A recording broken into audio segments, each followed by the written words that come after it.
Praktek mencari jodoh yang baik dan benar dalam Islam. Assalamualaikum warahmatullahi wabarakatuh. Kami dari kelompok 1 akan menampilkan praktek ta'aruf atau mencari pasangan yang baik menurut Islam. Perkenalan. Hai, saya Cera. Saya di sini berperan sebagai ibunya mempelai perempuan. Hai, saya Oktavi Putri, peran saya sebagai teman dari mempelai perempuan. Hai, saya Talita Indira Zafira, berperan sebagai adiknya mempelai perempuan. Saya Okta Ramadana sebagai Ustadz. Saya Nikita Adelia sebagai mempelai perempuan. Saya Muhammad Abdul Dani sebagai mempelai laki-laki. Saya Alfian Nurutmaina sebagai ibu dari mempelai laki-laki. Saya Isyam Daini sebagai adik mempelai pria.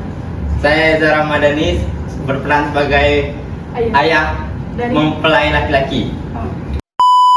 Di sebuah masjid, saat itu Rafli sedang mendengar khotbah dari seorang ustadz yang ia kenal, yang bernama Ustadz Rama.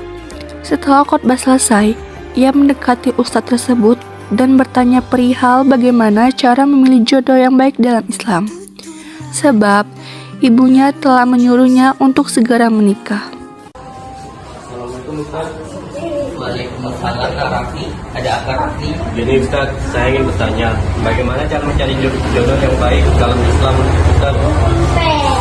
Soalnya orang tua saya sudah menyuruh saya nikah, tetapi belum ada calon yang cocok Ustaz. Mohon sarannya.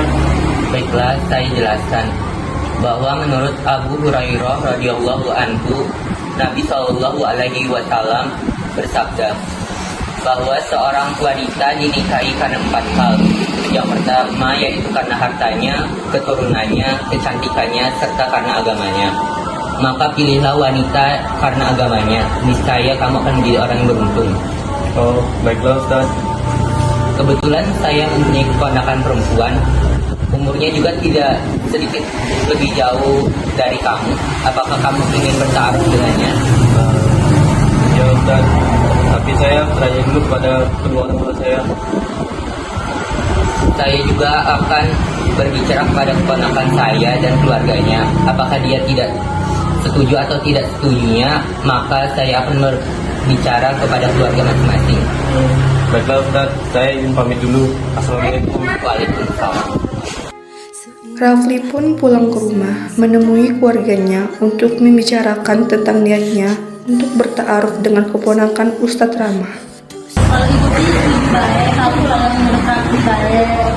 Kalau bapak sih setuju, tapi lebih baik kita bersilaturahmi dulu ke rumah keponakan Ustaz Rama. Nah, iya bang. Kan abang sama kan juga udah cocok lagi. Kalau itu besok nanti tanya ke Ustadz Rama, kapan bisa Ustadz Rama ke sana.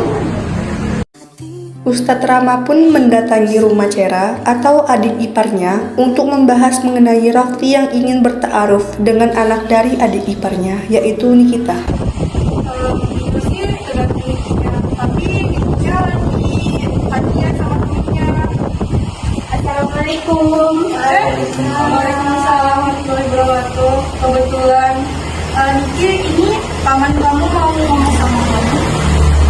Jadi gini Niki, ada murid di Majelis Paman ingin bersilaturahmi dengan keluarga kita. Mereka bermaksud ingin bertaaruf denganmu. Apakah kamu bersedia? Iya.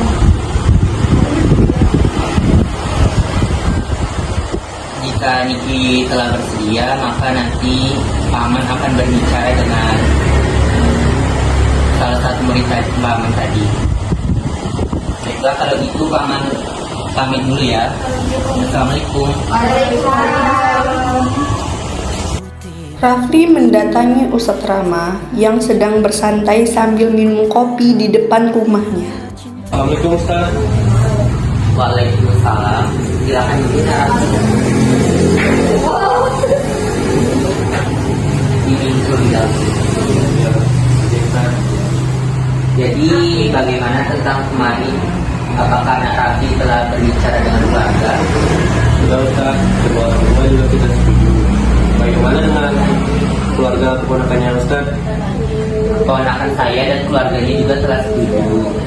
Nah, karena kedua keluarga telah setuju, bagaimana jika kita menetapkan hari untuk keluarga anak Rafli bersilaturahmi ke keluarga keponakan saya? Bagaimana kalau besok Ustaz? Boleh, lebih cepat lebih baik. Ya udah kalau begitu saya pamit dulu. Saya akan memberitahu kedua orang tua saya bahwa besok akan bersilaturahmi ke rumah keponakannya Ustaz. Assalamualaikum Ustaz. Waalaikumsalam. Keluarga Rafli datang berkunjung untuk silaturahmi dan membahas tentang ta'aruf.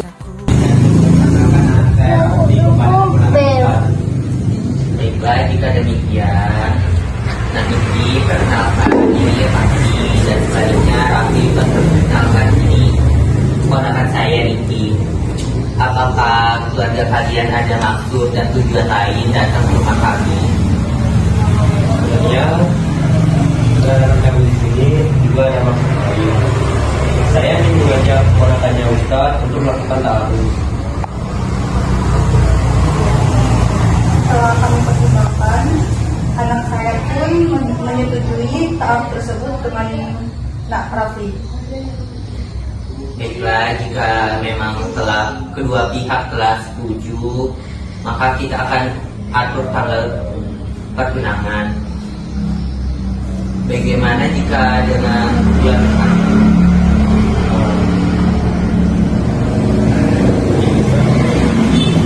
Niki pun bercerita dan meminta saran kepada temannya tentang dirinya yang masih bimbang untuk berta'aruf dengan Rafli. Kakak ini mau tahu yang ingin apa? Oh, dia ini bukannya murid ustadznya Pak Rama? Iya. Menurut kamu orangnya gimana? Menurut aku sih orangnya tuh baik, tutur katanya juga sopan. Tapi sebaiknya kamu sholat istikharah kepada Allah agar kamu dibimbing oleh Allah setiap jalan ta'aruf kamu. Makasih ya sarannya. Ya, sama-sama. Setelah menetapkan pilihan dengan istikharah, Niki pun akhirnya bertunangan dengan Rafli.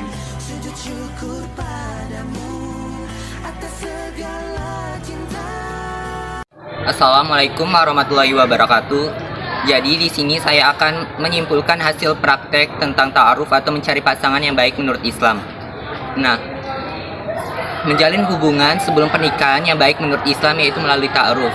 Hukum pernikahan sendiri yaitu mubah atau dibolehkan. Tetapi hukum tersebut dapat diubah tergantung situasi dan kondisinya. Jika hukum itu sunnah, yaitu seseorang yang menginginkan untuk menikah tetapi dan juga telah siap untuk membina rumah tangga. Hukum tersebut menjadi mubah jika seseorang berkeinginan untuk menikah tetapi belum dapat membina rumah tangga. Hukum tersebut menjadi makruh jika seseorang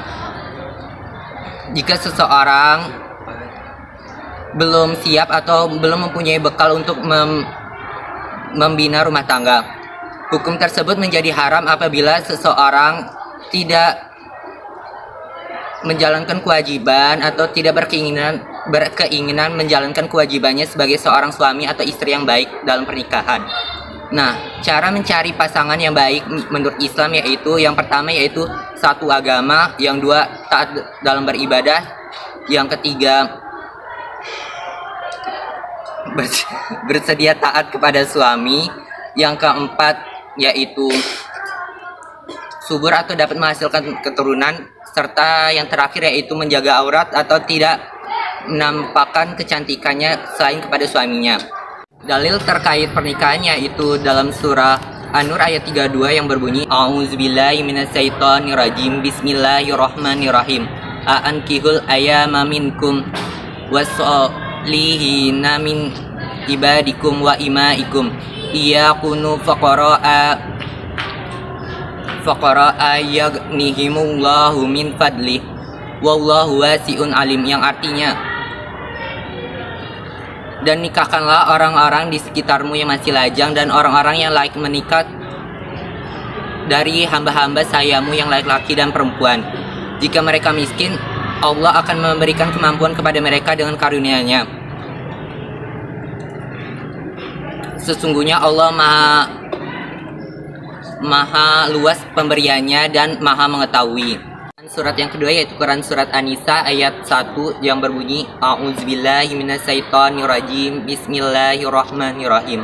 Ya ayyuhan nasu taqu rabbakumul ladzi khalaqakum min nafsin wahidatin wa khalaqa minha zaujaha wa bassa minhuma rijalan katsiran wa nisaa wa taqullaha allazi tasaaluna bihi wal arham innallaha kana 'alaikum qariban, yang artinya, dan bertakwalah kepada Tuhanmu yang telah menciptakan kamu dari wujud yang satu Adam dan pasangannya yaitu Hawa, dan Allah menjadikan keduanya berkembang biak menjadi laki-laki dan perempuan yang banyak.